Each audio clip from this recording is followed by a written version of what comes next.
Olá, mundo! Tudo bem? Sejam bem-vindos ao podcast The Developers Life, o podcast mais legal da internet, segundo a minha mãe. Estamos voltando a gravar o podcast depois de um hiato, então sempre que eu fico um tempo sem gravar por pura desorganização minha, eu falo que estou começando uma temporada nova. Então hoje estou começando uma temporada nova com ele, o grande, o único Giovanni Bassi. Tudo bem contigo? Tudo bem, André, e você? Tudo bem, valeu! E hoje nós vamos falar aqui direto do TDC. Primeira vez que estamos fazendo com vídeo, primeira vez com uma mesa, primeira vez pessoalmente que eu sempre gravo podcast online remoto. Então eu não sei nem pra onde olhar aqui, mas vai ficar legal. Me disseram que é pra essa câmera. E estamos ao vivo na plataforma do TDC. Então, Giovanni, dá um oi para o universo aqui nas câmeras. Olá, universo, olá, mundo, né? Olá, mundo, tudo bom? Sou o Giovanni, tô aqui pra bater papo, vambora. Bora! Então vamos lá, então, logo depois da vinheta. Não, brincadeira, não tem vinheta. Então vamos lá! Fala que tem que se inscrever e assinar o seu, apertar o Verdade! sininho. O pessoal tá assistindo aqui e nunca ouviu falar do podcast Developers Life, já vamos fazer propaganda. Muito obrigado. Depois eu te pago aquela comissão. Tá? É muito fácil pagar comissão de porcentagem do que a gente ganha no podcast, que a gente não ganha nada, então fica tudo certo. Pra quem não conhece, o podcast The Developers Life tá vindo aí pela plataforma do TDC. Pode entrar em podcast.developerslife.tech. Só que o tech é chique, então é com CH, tech. podcast.developerslife.tech. Vocês podem entrar lá, podem me encontrar nas redes sociais como Programador Real. Mas vamos parar de falar de mim, vamos falar dele. No YouTube também? No YouTube, não. Só no podcast vocês conseguem encontrar ele no Spotify, no Anchor, no Deezer, em qualquer plataforma legal de podcast e até nas ruinzinhas também. É isso aí. Mas assim, pra quem não conhece, no nosso podcast a gente tem um convidado apenas e o foco, o tema do podcast é o convidado. Então, Giovanni, se apresenta pro pessoal, diz quem você é, diz o que você faz da vida, o que você já fez de legal, poemas favoritos, o que você gosta de comer, o que você quiser falar. Então, eu sou o Giovanni Bassi, eu sou programador, eu sou um dos fundadores da Lambda 3, que é uma empresa de desenvolvimento de software que a gente vendeu para a Tivit há quase 3 anos atrás. Então hoje a Lambda 3 é parte do grupo Tivit, né? E todos nós trabalhamos no grupo Tivit. Eu sou inicialmente formado em administração, eu transicionei para desenvolvimento de software 20 e tantos anos atrás. E cara, eu acho que assim, eu não fiz faculdade ligada a desenvolvimento de software, nada disso, né? Então, eu sou autodidata e eu acho que isso me tornou um curioso. Eu sou um curioso, sou um grande interessado. Então, sabe aquela birra que às vezes a gente pega de uma matéria chata da faculdade, que eu também tive, só que na administração, né? Eu nunca tive isso com tecnologia. Então, eu sou um eterno curioso, um eterno interessado. As coisas que as pessoas reclamam, putz, lembra daquela aula de algoritmo? Eu fui estudar algoritmo me divertindo, sabe? Tipo... nunca foi um peso pra mim sempre foi uma diversão. Então até hoje, 20 e tantos anos na área, eu sou um eterno curioso, me divertindo. Quando eu transicionei, é uma coisa que eu falo sempre, né?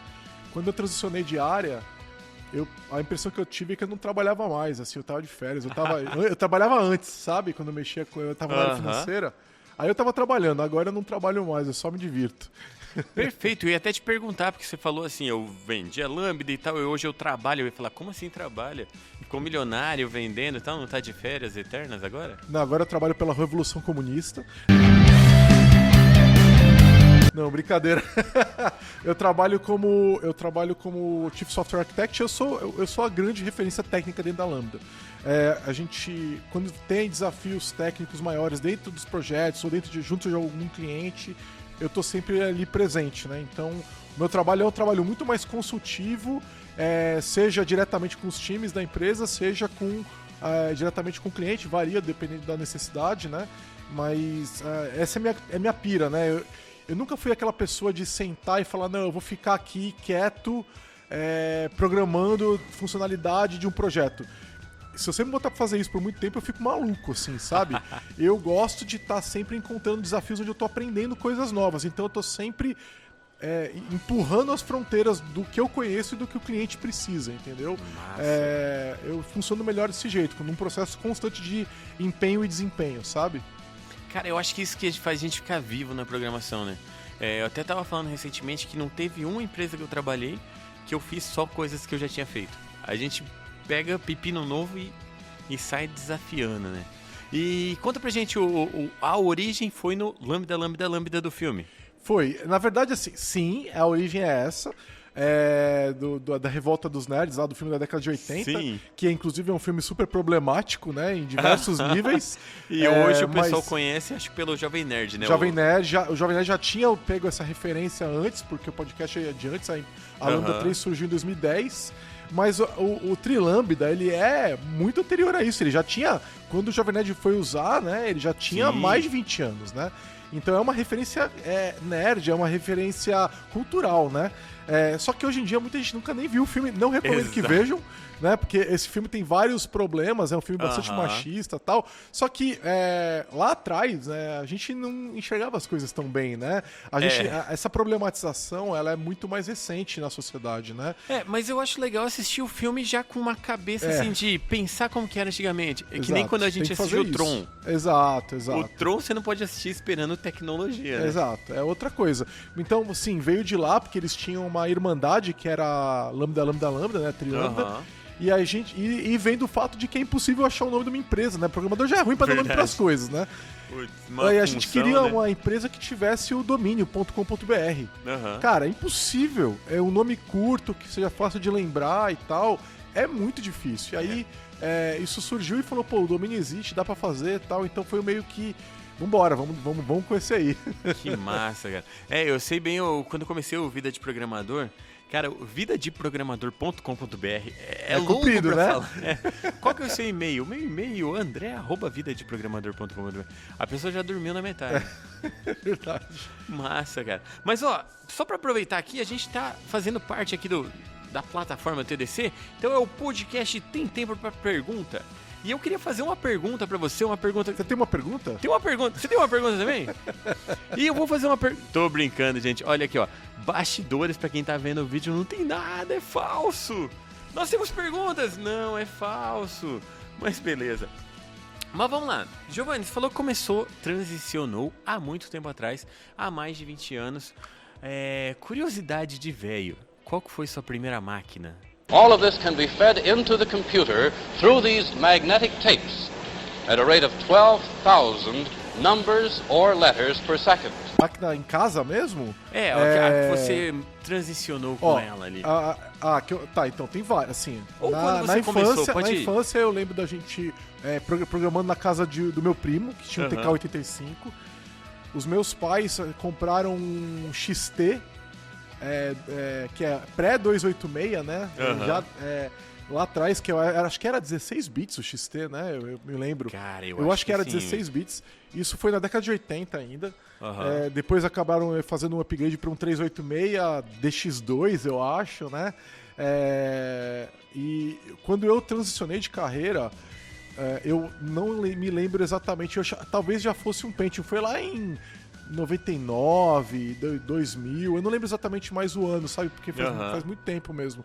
Mas eu acho que era alguma coisa assim, já era, pelo que eu me lembro, tá? Eu tava programando com Windows 2000, que eu tinha na minha máquina instalado na época, Windows 2000 já? Eu acho que era o Windows 2000, eu acho que era, eu não tenho certeza. É verdade, 2023, né? 23 anos. Fala 20 anos, eu tô pensando lá nos anos 90 ainda. Pode ter sido o 98, mas eu não lembro. O 98 era um bom, lembra que saiu o SE, 98 o SE2 e tal. Foi algum desses, ou foi um ou foi o outro, tá? Que eu comecei programando profissionalmente com Visual Basic 6. E começou fazendo Na verdade, assim, o quê? eu comecei, assim, o primeiro passo profissionalmente foi com macro do Excel. Sim. Porque eu tava na área financeira e eu precisava resolver uns problemas e tal, e aí eu comecei a me aventurar no VBA, lá nas macros do Excel, e aí os problemas foram aumentando, não tinha ninguém na área que resolvesse o problema, E aí eu fui atrás, arrumei um VB ali, e o primeiro software que eu fiz era o VB6 com banco de dados Access. Nossa, saudades, hein? E funcionava. Era ruim pra caramba, mas como a gente tinha um departamento pequeno e as demandas não eram de alto volume, isso funcionava. Então, assim, as primeiras coisas que eu fiz, eu trabalhava em companhia aérea, né? Então eu fui resolver sistema de conciliação de cartão de crédito, problemas financeiros em geral, assim, sabe? E como eu já tinha experiência com a questão da automação do Excel, eu comecei... Cara, assim, eu me lembro de, na época, eu ter cortado o tempo de trabalho dos meus colegas em mais de 70%, 80%, assim, sabe? Então já aumentado a produtividade do time, Muito sabe? Isso com experiência quase nenhuma. Eu era praticamente amador, assim. Eu só não era programador porque eu tava ganhando, né? Uhum. Mas eu era totalmente júnior, amador e tal, mas conseguindo resolver. Só que na época você tinha que fazer tudo. Depois eu arrumei orçamento com o meu chefe, a gente comprou um servidor, um Windows, consegui um SQL Server, mas... Cara, era tudo muito artesanal, então eu tinha que fazer a gestão do servidor, eu tinha que fazer a instalação de todo o software, a gestão da rede, a configuração do banco de dados, eu tinha que fazer tudo, cara. Tinha que fazer o café, tudo. fazer a Eu limpeza. fazia tudo, eu era um departamento de uma pessoa só. Hoje o pessoal fala full stack, full cycle, eu falo meu amigo. A gente não tinha opção 20 e poucos anos atrás, sabe? É um nome bonito, né? Eu falo que antigamente a gente era anapropégua. Já ouviu esse termo? É o analista, programador e filho de uma égua. É isso. Faz tudo. Era tudo culpa do programador, né? Exato. Eu até vi uma tirinha que você fez lá recentemente, né? Que o programador não tá lá, não tá trabalhando no presencial, nada na empresa funciona, né? O ar-condicionado não funciona, nada funciona, né? E o que funciona é a programação, porque tá remoto e o pessoal não fica interferindo. Só a gente funciona. Exato. Então vamos entrar em polêmica, então? Vamos falar de polêmica? Bora. Remoto, presencial ou híbrido? O que a pessoa preferir. Eu acho que a maioria das pessoas prefere o remoto, né? Mas... E as pessoas não, programadores, né? São categorias diferentes. É um tipo à parte, né? De ser. Eu percebo que a imensa maioria das pessoas prefere o remoto. Mas algumas pessoas eu já ouvi falando, não, eu gosto de... eu vou te falar que o presencial full time ali... Eu acho que ninguém falou, sabe? Eu gosto de todo dia. Mas eu vi algumas pessoas falando, não, eu gosto de ir de alguns dias por semana ao trabalho, eu moro perto do trabalho e é legal estar lá e estar num ambiente diferente. Então, pra mim é bem evidente que existem pessoas que gostam daquele ambiente eventualmente. Só que é inegável que a maioria não quer estar na empresa e se for a empresa... É uma coisa super eventual, assim, sabe? Isso as que moram na cidade da empresa, né? Porque tem as que moram a milhares de quilômetros e não tem essa opção, né? Exato. Mas, tipo, a gente tá em São Paulo. Tem muita empresa de tecnologia em São Paulo, então as pessoas que programam estão aqui, muitas delas estão na mesma cidade, né? Estão próximas da empresa. Aí, de vez em quando, elas vão na empresa. E tudo bem, assim, uma eventualidade e tal. Mas eu acho que essas horas de trânsito e tudo mais são horas que a gente ganha de volta na nossa vida. E apesar de que existem sim alguns desafios no processo de comunicação e criação de consenso, e negociação, etc., num time de desenvolvimento, eles são superáveis, sabe? Eu acho que a empresa que fala que ela não consegue trabalhar no remoto, ela é preguiçosa e incompetente, entendeu? E ela tem que trabalhar melhor. Para resolver esses problemas. E se ela não consegue trabalhar bem no remoto, ela também não vai conseguir trabalhar bem no presencial. Quando um gestor fala isso, ele está demonstrando a própria incompetência. Eu tô passada, chocada. Concordo contigo. Eu vou dizer que eu trabalhei para uma empresa de Minas recentemente, remoto, e eu nunca tive tanto contato com colega em outras empresas presenciais como eu tinha ali. Porque era bem administrado. A gente falam que o problema do remoto é ter mais reuniões, né? Que você não tem deslocamento, tem mais reuniões. Mas a gente tava sempre em contato. Precisou de alguma coisa, chama, grita e tal. Mas isso é bacana. E teve uma história que eu vi no Twitter, eu não vou citar nomes aqui pra não entregar ninguém. A pessoa falou que tava fazendo uma entrevista aqui em São Paulo. E aí tinha uma regra lá que se a pessoa morasse a partir de 80 quilômetros, tipo 80 para mais, podia trabalhar remoto. Se fosse 80 para menos, tipo 79, tinha que ser presencial. Aí ela falou, então se eu estiver morando a 79 quilômetros, eu tenho que vir. Se eu mudar o meu aluguel para 1 quilômetro para frente, eu já não preciso mais. Então são umas regras meio... Não faz sentido nenhum, é arbitrário pra caramba. Eu acho que a gente tem que caminhar para um cenário novo de empresa, né? E eu acho que as justificativas e as ferramentas que as empresas têm usado para tentar controlar a hora de quem está programando, elas são muito ruins, né? Então tem empresa que está filmando a pessoa o tempo todo, que está tirando print da tela, como se o gestor soubesse o que quem está programando não está fazendo. Assim, o gestor ou a gestora, essas pessoas não programam há muitos anos. A pessoa pode passar o dia inteiro enrolando e você não vai saber. Exato. Entendeu? Isso seja no remoto ou no presencial, isso não é um problema do remoto, sabe? Então, o que a gente tem que fazer são desenvolver sistemas culturais para que o desenvolvimento de software funcione. O problema de desenvolvimento de software é um problema de formação de equipe, de consenso com relação a produto. Ele é muito mais amplo e ele funciona no remoto. Sim. Então, uma empresa que não consegue fazer isso no remoto também não vai conseguir fazer no presencial. O problema não isso é uma muleta e, como eu falei, é uma demonstração de incompetência. É uma ferramenta do gestor incompetente que está microgerenciando o funcionário. Um desenvolvedor, uma desenvolvedora microgerenciada não funciona direito. E não é a pessoa estar lá presente, isso vai garantir só presença, não vai garantir resultado, sabe? Então mas essas empresas já devem estar descobrindo isso. Essas empresas já devem ter uma entrega pífia e elas vão ter uma entrega pífia remota ou presencialmente.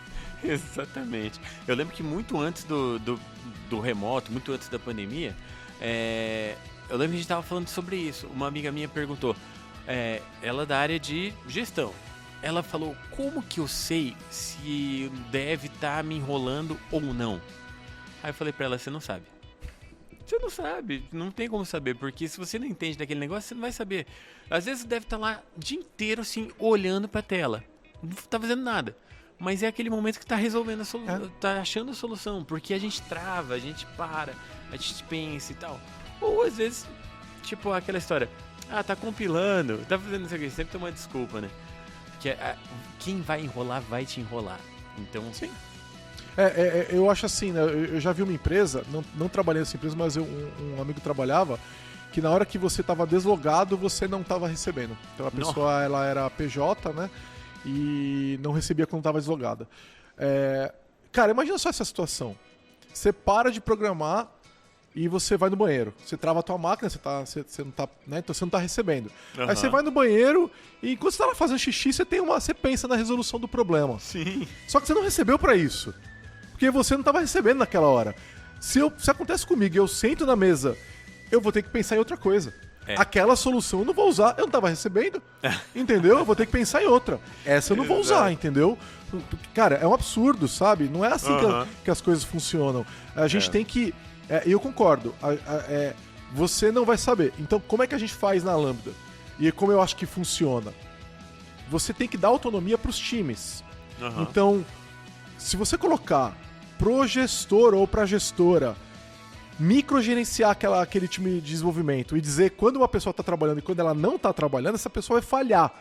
Ela é incapaz de fazer isso. Ela não vai conseguir fazer. Porque ela não tem conhecimento técnico e porque essas pessoas têm inúmeras maneiras de enganar ela.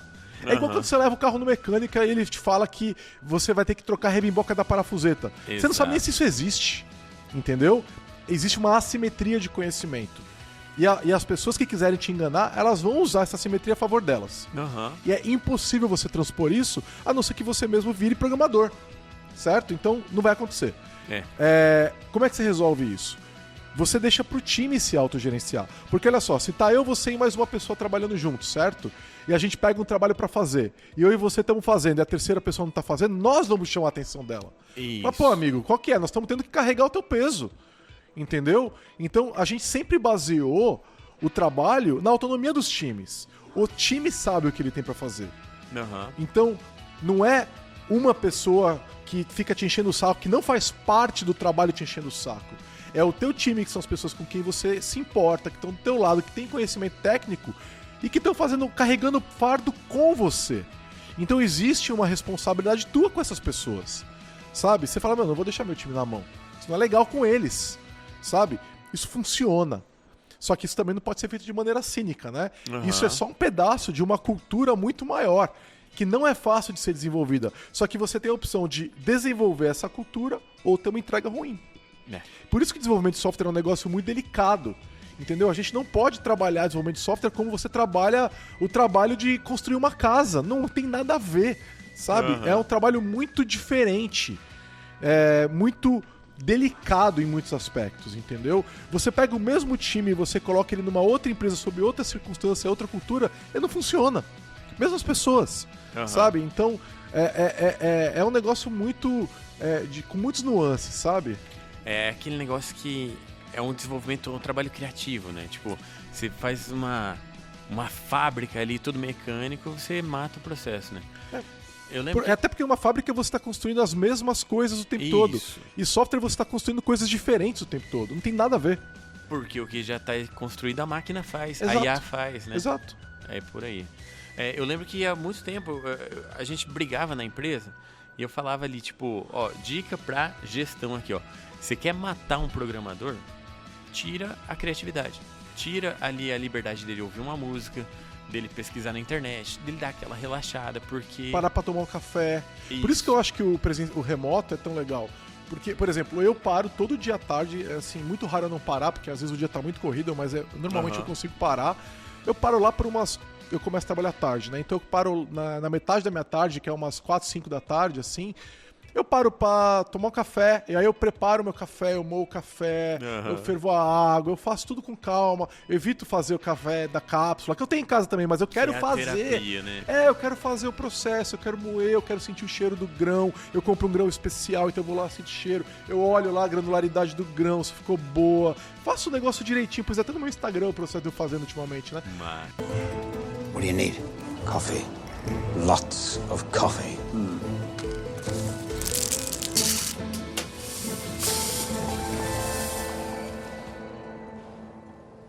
Esse processo é um processo que te muda de padrão de pensamento, sabe? Você desconecta um pouco, relaxa, né? Aí eu chamo a minha esposa, a gente conversa um pouco. Eu tenho uma rede em casa, então eu sento na rede, sinto com meus gatos, bato papo com ela de uma outra assunto. Minha esposa é filósofa, então a gente entra num assunto desse, bate um pouco de papo e tal. Fico ali, às vezes meia hora, às vezes eu fico 15 minutos, às vezes eu fico meia hora, às vezes eu fico 1 hora, depende do dia, tá mais corrido, tá menos corrido, né? O que importa no final de meu dia, eu entreguei minhas 8 horas de trabalho. Então se eu fiquei 1 hora batendo papo com a minha mulher, eu vou ter que trabalhar um pouquinho mais no final do dia, tudo bem. Mas aquelas últimas horas do dia, elas vão ser horas prazerosas de trabalho. Exato. Né? Produtivas, criativas, onde eu tô presente. Você reativa o cérebro, né? Exato, eu tô presente porque no final do dia você tá mais cansado, né, André? Então, aquela pausa criativa, de tá brincando com meus gatos, cara. Nada supera, o ambiente do presencial não tem isso. Ainda que, pô, eu acho mó legal, assim, às vezes o pessoal do trabalho combina, a gente tem coworking liberado, né? Então, vamos trabalhar junto em algum lugar, ou vamos pra Activity, a gente trabalha de lá hoje e tal, né? A gente faz isso de vez em quando. É mó legal, porque a gente encontra, almoça junto, às vezes faz happy hour depois, entendeu? Vira praticamente um evento, né? Não é uma legal. obrigação, Para né? pra tomar café, desce. Então aqui em São Paulo a gente encontra lá do lado do Shopping Eldorado, né? Que é onde a Activity tem o escritório. Desce lá, vai no shopping, come um docinho, sabe? Aí volta. Às vezes o almoço é de 2 horas, volta. Cara, legal. É uma quebra de rotina. Sim. Então, esses momentos são momentos de recarregar a pilha, porque o trabalho de programação é um trabalho muito intelectual. E exaustivo. Exaustivo, né? entendeu? Então, você precisa dessa elasticidade, né? Eu até vi uma outra trilha que você fez também, daquela reuniãozinha rápida, né? Que a pessoa vai desligando, daí ela demora pra desligar, daí ela demora pra voltar, né? É isso, essas reuniões também atrapalham a gente. Então, a gente tem o trabalho de programação é um trabalho que ele não é um trabalho linear. Né? E assim, as pessoas que estão na gestão e que não conhecem, que nunca programaram, elas acham que a gente programa 8 horas por dia. Elas não têm ideia do que é o trabalho de programação. Ninguém programa 8 horas por dia. Né? É aquela cabeça de antigamente que contava linha de código, né? A exato. produtividade é quanto mais linha de código. Eu costumo dizer assim, a gente fica parado no problema. E geralmente a solução vem em 2 momentos. Ou quando a gente está tomando banho, ou quando a gente está dormindo. E aí são Ou as tá no duas... banheiro. Isso. Mas é que tomando banho e dormindo são as coisas que a gente menos faz. Mas tudo bem. Não, tomar banho não, tô brincando, É tá? importante, hein, pessoal. Tomem banho, tá? Lembra da música do Ratinho, tá? Tchau, preguiça. Tchau, preguiça. Tchau, sujeira. Adeus, cheirinho de suor. Mas tudo bem. Eu tenho um amigo que a gente tava trabalhando uma salinha de desenvolvimento e ele chegou cara, eu vou ter que passar um relatório, eu vou ter que pedir hora extra. Eu falei, pô, por quê? Não, eu sonhei com a solução ontem, cara. Sonhei, então eu tenho que anotar. Quem nunca, né? Exato. Cara, eu já aconteceu várias vezes de eu acordar e falar, putz. E essa é uma questão interessante. Que o trabalho de programação, às vezes você entra numa pilha e quer resolver um problema que você não tá tendo dificuldade, e às vezes você fazer hora extra, você pode até encontrar a solução, mas primeiro, não se sabe se é a melhor solução, se tá cansado, entendeu? Então, de um dia pro outro, às vezes acontece você acordar e falar, putz, eu posso tentar tal coisa. Às vezes não é a solução completa, é uma ideia pra tentar começar a desenrolar aquele problema. Porque essa pausa, esse descanso, ele faz com que o teu cérebro esteja renovado no dia seguinte. Exato. Mesmo se você não sonhou a solução, você começa e você resolve, às vezes em 15 minutos, uma coisa que te exigir 3 horas no dia anterior. E você ia perder a tua janta, ia perder o contato com a tua família, sabe? Então, a hora extra, ela tem que ser evitada. Assim, a gente tem que... Ela normalmente ela é improdutiva e ela é disfuncional, porque a pessoa, depois de algumas horas, ela tá tão cansada que ela não tá mais criando software, ela tá criando bug. Sabe? Eu acho que a hora extra às vezes vem naturalmente daquele momento que você se empolgou, você fala, hoje eu vou ficar... Tá no flow, né? Tá no flow. Mas é bem isso, porque às vezes tem coisa pra resolver.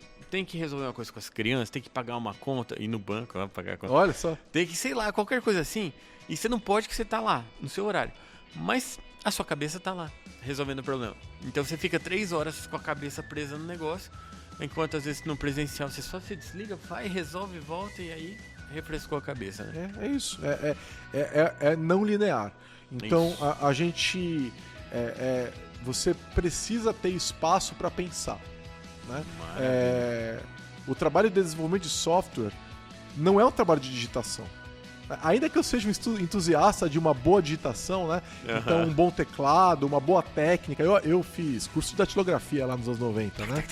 Aprendi a escrever em máquina de escrever mesmo, né?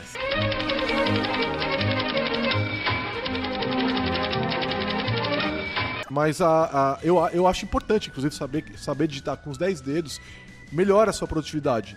É fundamental para ser programador? Não, lógico que não. A gente não é digitador. Exato. Sabe? Então é mais porque eu gosto de ter produtividade nessas coisas, porque eu acho que a hora que eu quero escrever, eu quero que aquilo flua o mais rápido possível. É por isso que eu uso o VI também, né? Então, você ganha tempo, né? Exato. Então, mas VI é uma maravilha. Mas deixa eu te perguntar, falando em criatividade, falando em solução, em pensar e elaborar, vamos falar de uma coisa importante, um assunto sério aqui. Qual que é a sua opinião sobre gambiarras? Eu acho que a gambiarra tem lugar. Eu sei que você tá querendo zoar, mas a gambiarra tem lugar. Não zoar, mas é que nós incentivamos e defendemos a gambiarra e vamos trazer. Não, eu acho que a gambiarra tem espaço. Ela só tem que ser combinada antes, né? Então eu acho que assim, tem 2 lugares onde a gambiarra faz muito sentido. Quando você vai resolver um problema, você tem que resolver aquele problema da maneira mais óbvia possível. Certo? E isso muitas vezes é a gambiarra. Então, você tá criando uma coisa que você não criou antes, que você não sabe o caminho e tal. Você criar aquilo da maneira mais óbvia possível vai te ajudar a resolver o problema na tua cabeça. Sim. Então, por isso que quando a gente trabalha com TDD, a primeira iteração do TDD, né? Você vai fazer... É a gambiarra. É o teste, a execução, passar o teste da maneira mais simples possível. É o Return 1. Exato, é o Return 1. Isso é literal, tá no livro do Kent Beck, né, sobre TDD. Ele mostra lá, Return 1, é isso, cara. Né? Então, durante o processo de software, você encontrar a solução mais óbvia é uma gambiarra e funciona para te ajudar a se aproximar do objetivo, né? Então só que depois você tem que refatorar. Sim. Tem a segunda parte, que é aprimorar aquele código. Então no processo de escrita natural de código você passa por isso. A outra gambiarra é aquela do tipo, eu não tenho tempo de fazer direito, eu não tenho tempo de escrever teste, eu tenho uma meta de negócio que tem que ser atendida e eu sei O que caminhão tá esperando. Exatamente. Tem caminhão parado na fábrica por causa de um bug e eu não posso... e a comida tá descongelando e eu preciso resolver isso agora. Amarra certo? um arame ali. Exatamente. Amarra o arame e resolve. Isso é gambiarra. Boa. Só que isso é negociado. Isso não é tipo assim, eu vou fazer e não vou contar pra ninguém. É Sim. tipo assim, alguém vir pra você e falar assim, resolve esse problema. Você vira e fala assim, ó, vai levar 2, 3 dias pra resolver, porque eu tenho que fazer o teste, porque eu tenho que avaliar, porque eu tenho que avaliar o impacto disso, daquilo. Mas o caminhão tá parado na frente da fábrica e a comida tá descongelando. Ah, tá. Então eu vou fazer de tal jeito, mas depois a gente arruma, beleza? Beleza. Pronto. Maravilha. Gambiarra negociada, cara. Entendeu? E todo mundo concorda que um dia vai arrumar. É. Esse dia nunca chega. Eu já vi casos em que não chega mesmo, e Sim. assim, quando isso acontece, o software fica inutilizável Não, depois de mas alguns anos, né? O que eu já vi acontecer, ainda mais porque eu sempre digo que eu tive o prazer de trabalhar em empresas pequenas e desorganizadas, que dá muita história pra tirinha, mas é que, tipo assim, você tem um prazo absurdo. Você pega e faz uma gambiarra. Quando você vai resolver, você tem um outro prazo absurdo por cima. E outro prazo por cima. Sim. Então, empresa que é movida a prazo absurdo é movida a gambiarra também. Sim, e o software vai deteriorar. E essa é a mesma empresa que tá a cada tantos anos refazendo o software porque ele Isso. atingiu um nível de dívida técnica tão alto É. que é impagável. Então, sabe como é que se reconhece isso? Você mexe de um lado, quebra do outro. Mexe de um lado, quebra do outro. Você tem uma equipe de QA maior do que a equipe de dev. E cada versão que vai para produção passa por um ciclo de estabilização que leva meses, às vezes. Porque o software tá tão mal feito, tá tão ruim, que se você não fizer isso, você corre o risco de ter impacto negativo financeiro no negócio. Então os custos de produção desse software estão absurdamente altos. Essa é a empresa que fica... que vive fazendo gambiarra. A gente tem técnica para isso, chama Extreme Go Horse. Sim. Né? Que é aquele negócio, né? É a ideia de que se pensou, tá errado. Exato. Certo? Você vai sempre fazer... É o programador que a gente brinca que nunca vai estar desempregado, né? Porque sempre vai ter mais trabalho pra fazer, porque ele já... O código de hoje é o bug de amanhã. Que às vezes até o manifesto fala que é diferente da gambiarra, porque a gambiarra você pensa, né?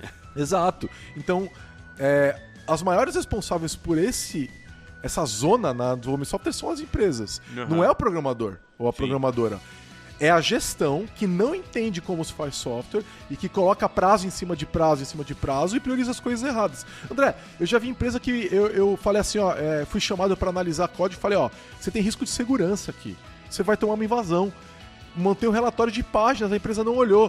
Passa alguns meses, perde milhões numa vulnerabilidade, entendeu? Por quê? Porque não sabe priorizar. Entendeu? Aí o gestor é demitido, já vi caso de executivo demitido, cara, sabe? E demitido com o meu relatório na mão, Caramba. sabe? O cara foi avisado. Então, a gente tem um problema muito grave de priorização, sabe? Tem muita empresa que acha que é muito séria e que tá fazendo isso no dia a dia. Isso não é profissional, isso não é sério. Essas pessoas não estão agindo de forma profissional. E isso tem em várias cadeias de hierarquia. Tem CIO que defende esse tipo de comportamento. Tem diretor, gestor. Isso acontece em várias empresas, em várias cadeias em vários níveis hierárquicos. Isso é amador, cara. Sabe? E a nossa área é feita, sim, de muita gente amadora na gestão. Tem gente amadora no desenvolvimento? Tem também. Certo? Mas esse não é um problema de desenvolvimento, esse é um problema de gestão. A digestão começa na boca. Os dentes trituram os alimentos. E deixa eu te perguntar, tem alguma gambiarra maravilhosa ou algum produto maravilhoso que você se orgulha de ter feito que você lembra assim, pô, eu fiz tal coisa e resolvi, quer contar pra nós? Mas na gambiarra? Ou uma gambiarra ou aquela ideia genial que resolveu um problema e tal.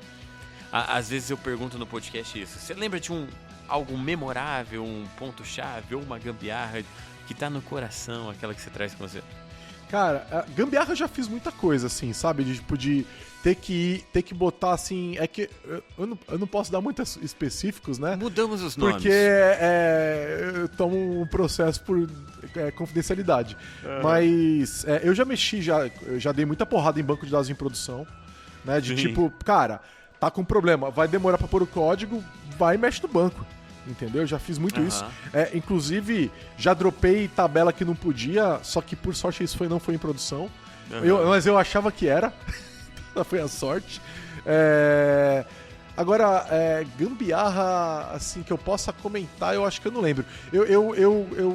Cara, sabe o que eu gosto? A minha pira é trabalhar com ferramentas para outras pessoas desenvolvedoras, sabe? Sim. É trabalhar ferramentas de linha de comando, trabalhar ferramental de dev, assim, sabe? Isso é legal, cara. Então, assim, eu gosto Automatizar as automatizar. Por isso que ultimamente eu caí um pouco eu tenho me divertido um pouco na área de infra, sabe? Legal. Porque a área de infra, ela é uma área de dev hoje. Sim, né? O infra é software. Infrascode, né? Code, Infrascode. É divertido pra caramba. Então, assim, você tem eu vou e volto, sabe? E como é aquele negócio dos anos 2000, 90, onde a gente tinha que fazer tudo, né? Então, eu mexo com infra desde o começo, assim, sabe? Então, eu curto a ideia de eu fazer o software e eu levar aquilo até o final, sabe? Então, por exemplo, sabe as coisas que eu gosto, eu tenho gostado de fazer, junto com os clientes da Lambda 3, é ajudar a modelar não só a solução de software mesmo, seja .NET, Java, lá o que for, né? Node e tal, mas modelar até o final, assim, modelar como aquilo vai rodar no Kubernetes, modelar a rede, modelar, sabe? É uma coisa que eu me divirto pra caramba de fazer. Nossa. Deixa eu te perguntar uma coisa que eu sei que você acompanhou, que eu vi no Twitter, eu não acompanhei tanto, que não li a fundo, mas o cara lá do Ruby que tá falando de voltar... O DHH. Isso. De voltar ao básico, voltar algumas coisas que a gente complicou demais. O que você acha disso, cara? Então, DHH, eu gosto de muita coisa que ele fala, eu sigo ele no Twitter, eu já acompanho o que ele fala desde o começo lá do Rails, quando o Rails estourou, né? Sim. E o DHH, pra quem não conhece, é um dos criadores do Rails, né? Então ele é um cara muito inteligente, tem uma empresa de sucesso ali, é um bom programador, inclusive, também. É inegável as qualidades técnicas do cara. Mas ele é um cara que tem um jeito de fazer as coisas, entendeu? Sim. Ele é muito opinativo e isso se reflete nas ferramentas que ele constrói. E como ele é um grande influenciador da comunidade de Rails e de outras também, isso se reflete nas opiniões dele e nas ferramentas que ele influencia, né? E isso tem muito a ver com o Rails. O Rails é assim, né? Então, lá atrás, quando o Rails foi um dos grandes responsáveis pela popularização dos testes de unidade. Só que boa parte dos testes de unidade no Rails não são de unidade. Eles são testes integrados ao banco. Isso não é um teste de unidade. Né? Então, quando você faz lá um teste com Active Record lá no Rails e tal, aquele teste está batendo no banco. Né? Ou até, às vezes, você pode estar até abstraindo o banco, mas não é um teste de unidade. Né? O DHH vem desde aquela época defendendo coisas que fogem do que funciona pra todo mundo, mas que funcionam pra ele. Entendeu? Então, eu não vou dizer que as coisas que ele defende não funcionam pra ele. Eu tenho certeza que elas funcionam pra ele. Isso não quer dizer que elas vão funcionar pra todo mundo. Então, agora a última... Então, assim, já teve horas onde ele veio falar que acho que TDD não funcionava, o teste de unidade não funcionava, alguma coisa assim. E teve algumas lives sobre isso uns anos atrás, não sei se você se lembra. E foi meio vergonha alheia, ele nessas lives, né? E eu acho que era com o Kent Beck as lives, eu não tenho certeza. Mas recentemente ele veio com mais uma que foi falar que o TypeScript não era legal. Foi isso, eu e que eles reverteram uma biblioteca que eles tinham feito e tiraram o TypeScript e colocaram só JavaScript, né? O que é fácil de fazer, porque o TypeScript já era JavaScript idiomático, inclusive, né? E assim, cagada, minha opinião, né?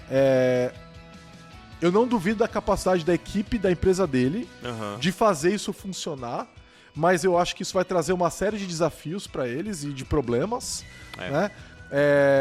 Porque eu tenho plena convicção e eu tenho plena experiência, eu tenho muita experiência com isso, de que projetos de grande escala com JavaScript são difíceis de manter sob controle, entendeu? O TypeScript ele ajuda a manter esses projetos sob controle. Dá para manter sob controle? Dá. Mas ele vai trazer os mesmos desafios de um projeto feito com PHP ou com Ruby, ou, né? Que é a característica de um projeto com uma linguagem dinâmica. Você tem que ter muito peso em teste de unidade, né? Testes em geral, na verdade, não só de unidade, né? E no Ruby isso é especialmente problemático porque o Ruby permite monkey patching, que o JavaScript não permite. Então, cara, é muito louco. Você pode ir lá no Ruby e mudar, esse objeto vai ter tal comportamento diferente e tal. Então, tem a hora que o código tá fazendo um negócio que você não sabe de onde veio aquilo. sabe? O Ruby e isso rola muito em código com Rails mais moderno, né? Lá nos princípios, quando a gente fazia código com Rails em 2008, 2009, né? Existia um verniz de profissionalismo em volta do Rails. Depois ele popularizou e isso aí ficou popular, foi pra zona, né? Então, assim, o JavaScript também permite um pouco disso, né? Sim. Fazer um pouco de monkey patch, mas não tanto quanto o Ruby. Então, é problemático pra caramba. Aquele artigo que ele fez no blog lá da empresa, tal, ele não é um artigo que você pode virar e falar assim, tá, eu vou fazer isso na minha empresa. Não faça. Tem que ter uma maturidade pra avaliar, né? Tem. E eu argumentaria que pra maioria mesmo para as empresas maduras, pra maioria das empresas maduras, aquilo não vai funcionar. Elas vão ser mais produtivas e elas vão ter mais resultados se elas trabalharem com TypeScript. O TypeScript existe por um motivo, né? Então é isso. Eu acho que assim, não é todo projeto que precisa de TypeScript, projetos menores não precisam, eu acho. Mas a partir de um certo tamanho de base de código, o TypeScript vai fazer diferença, sabe? E não é à toa que tem um monte de empresas grandes pra caramba que estão usando, sabe?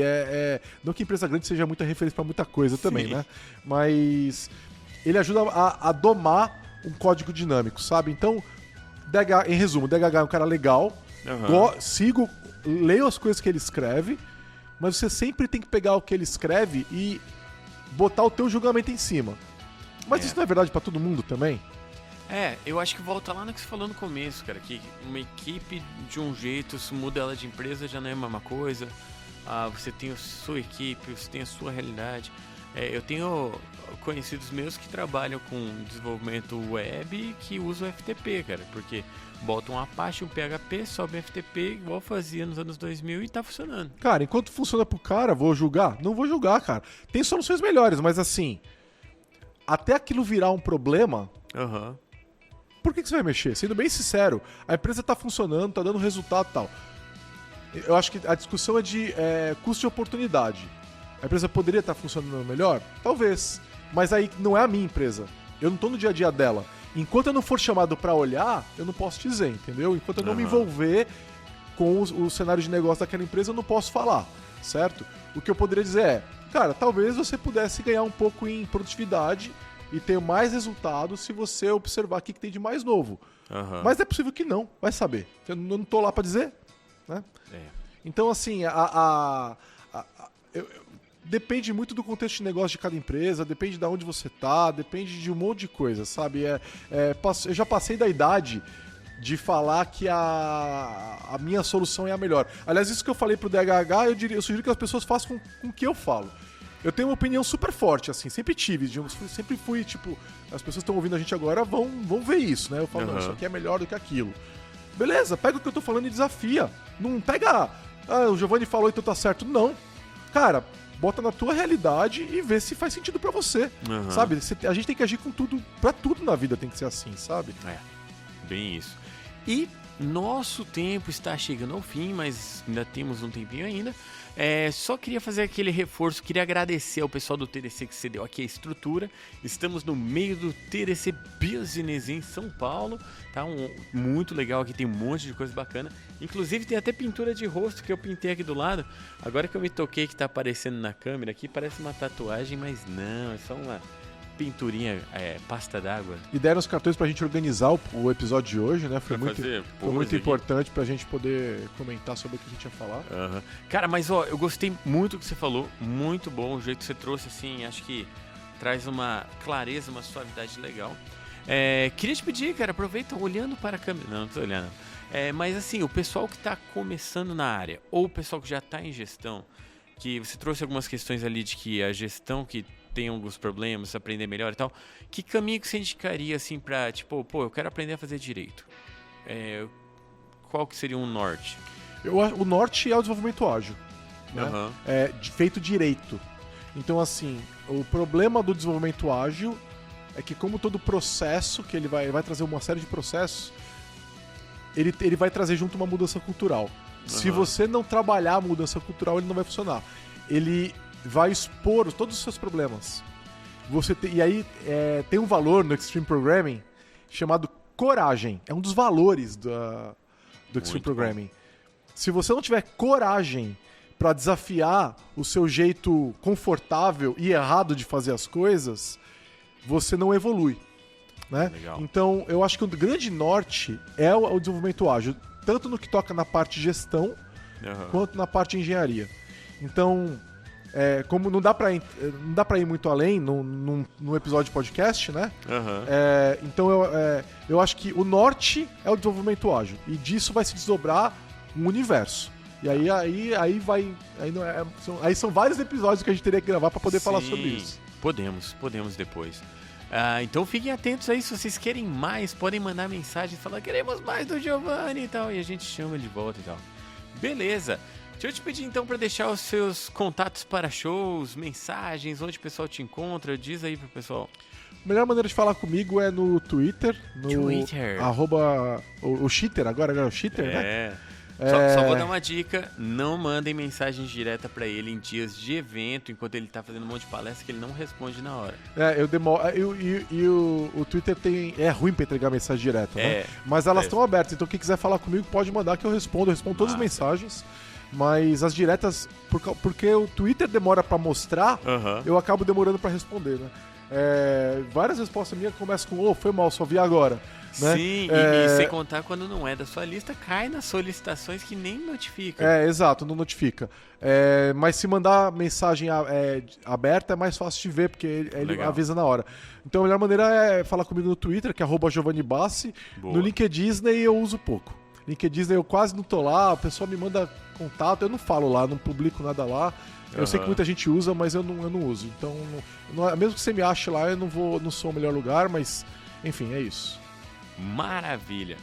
Muito obrigado pela sua participação, muito obrigado para todo mundo que acompanhou a gente. Repetindo, podem encontrar o podcast no podcast.developerslife.tech. Vocês podem apoiar também o projeto, a gente tem um apoia-se /vida de programador, sim, lá é o nome antigo ainda. E vocês podem entrar em contato comigo como programador real em quase todas as redes, estou lá. Valeu, Giovanni, muito obrigado. E até mais para todo mundo. Valeu. Tchau. Tchau.